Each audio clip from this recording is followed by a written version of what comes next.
Minasan konnichiwa. Watashi Manishi tomoshimasu. Hi everyone, welcome back to the channel. I'm Manishi and आज हम एक बहुत important topic के बारे में बात करेंगे जो कि है डिफरेंस बिटवीन दोनों जी जो हमारे पास है एंड जो दोनों जू हमारे पास है।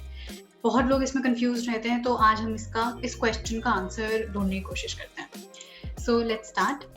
अगर आपको याद हो तो हमने सा वाली लाइन एंड ता वाली लाइन जब की थी तो हमने उसमें दाक्तन वाली साउंड्स की थी, जिसमें ये आया था कि सा वाली लाइन जा में चेंज होती है एंड उसमें जी एंड जू साउंड आती हैं। सिमिलरली ता वाली लाइन भी जब दा में चेंज होती है उसमें भी जी और जू साउंड आती है, लेकिन फर्क क्या है, साउंड सेम है बट उसका लिखने का तरीका अलग है, स्क्रिप्ट जो है उसकी अलग है। तो इन दोनों को हम डिफ्रेंशिएट कैसे करें, कौन सा कहाँ यूज करना है, आज हम इस बारे में बात करेंगे। अगर हम इस जी एंड जू को बेसिकली ये वाला जी एंड इस वाले जू को कंपेयर करें इस जी एंड इस जू के साथ, तो ये दो जू बेसिकली ये जी एंड ये जू सा वाली लाइन में आता है एंड ये जी एंड जू ता वाली या दा वाली लाइन में आता है। अगर हम कंपेयर करें तो हम ये समझेंगे कि जो पहला जी एंड जू है ये ज्यादा यूज होता है इस दो जी और जू से। कैसे, कुछ वर्ड्स देखते हैं। तो पहला वर्ड जिकान, जी साउंड है बट शी के ऊपर तेन तेन लगा के जी यूज हो रहा है। सेकेंड फुजी, फुजी आई थिंक सबको पता है फुजी क्या है, फुजी सान। फुजी में भी जो जी है वो भी शी के ऊपर तेन तेन लगा के यूज हो रहा है, हम दूसरा जी यूज नहीं करते। देन एक और word let's say chizu, chizu is the word for map. इसमें भी अगर आप देखोगे तो जू कौन सा यूज होता है, जो सा वाली लाइन जो जू में कन्वर्ट हो जाती है ज वाली लाइन में, वो वाला। And Shizuka, I think Shizuka कुछ लोगों को पता होगा। शिजुका हमने बहुत वर्ड सुना है डोरेमोन में। तो शिजुका एक्चुअली एक जापानीज वर्ड है और उसमें भी जो जू है ये भी शी वाली लाइन वाला ही जू है, ये दूसरा नहीं है। तो अभी तक हमने ये कंक्लूड कर लिया कि जो जी और जो जू है ये स्पेशली ये दोनों वाले ये काफी ज्यादा यूज होते हैं as compare to other.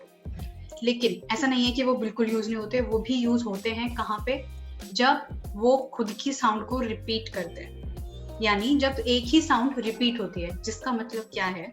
Example देखते हैं। एक वर्ड है सुजुशी, सुजुशी अगर आप समझोगे तो पहली साउंड है सु एंड दूसरी है जू।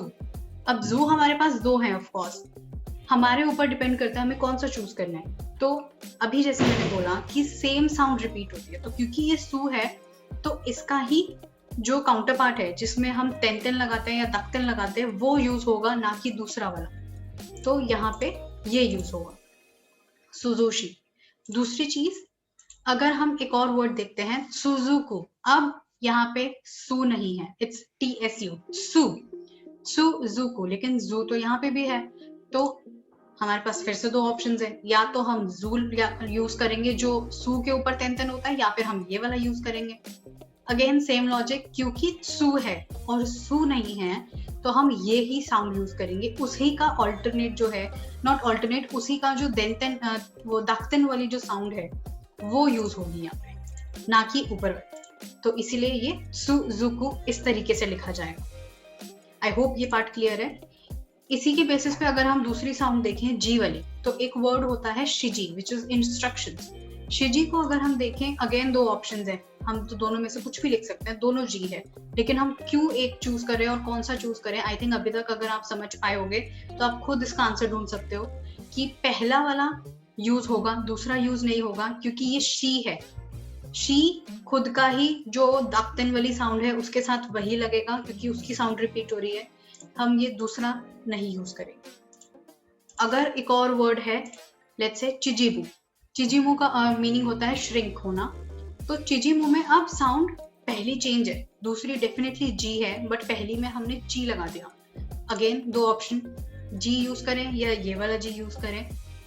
अगर आप समझ गए होंगे अभी तक तो हम यही वाला यूज करेंगे, ये वाला यूज नहीं होगा। इसका मतलब सेम साउंड जो है उसी का ही रेपिटेशन आ रहा है, इसीलिए ये वाला जी यूज होगा, ऊपर वाला जी यूज नहीं करेंगे। आई होप ये क्लियर है। सेकंड जो इसका लॉजिक आता है वो आता है रेंदाकू। रेंदाकू यानी कि डेरिवेशनल साउंड्स के बारे में बात हो रही है। मतलब जापानीज में हम दो साउंड्स को, दो वर्ड्स को एक्चुअली जब हम ज्वाइन करते हैं तो जो सेकंड वर्ड की पहली साउंड है वो अपने दाक्तन वाले फॉर्म में चेंज हो जाती है कई के बार, यानी वो वॉइस्ड हो जाती है। वॉइस्ड का मतलब क्या है बेसिकली, एग्जांपल से देखते हैं। एक बहुत ही बेसिक वर्ड हिरागाना, सबको पता है, जो लोग जापानीज पढ़ रहे हैं उनको पहले दिन से पता होता है हिरागाना क्या है। तो हिरागाना वर्ड बेसिकली आया कहाँ से? हीरा एंड काना। हीरा का मतलब वेरी प्लेन बेसिक कुछ भी, एंड काना बहुत लोगों को पता होगा का मतलब होता है कैरेक्टर, मतलब बेसिक कैरेक्टर। अब मैंने अगर इसको ज्वाइन किया, हीरा एंड काना को ज्वाइन किया, तो आप लोग बोलोगे कि हीरा काना बनना चाहिए, बट ऐसा नहीं है, हीरा गाना बनता है। क्यों?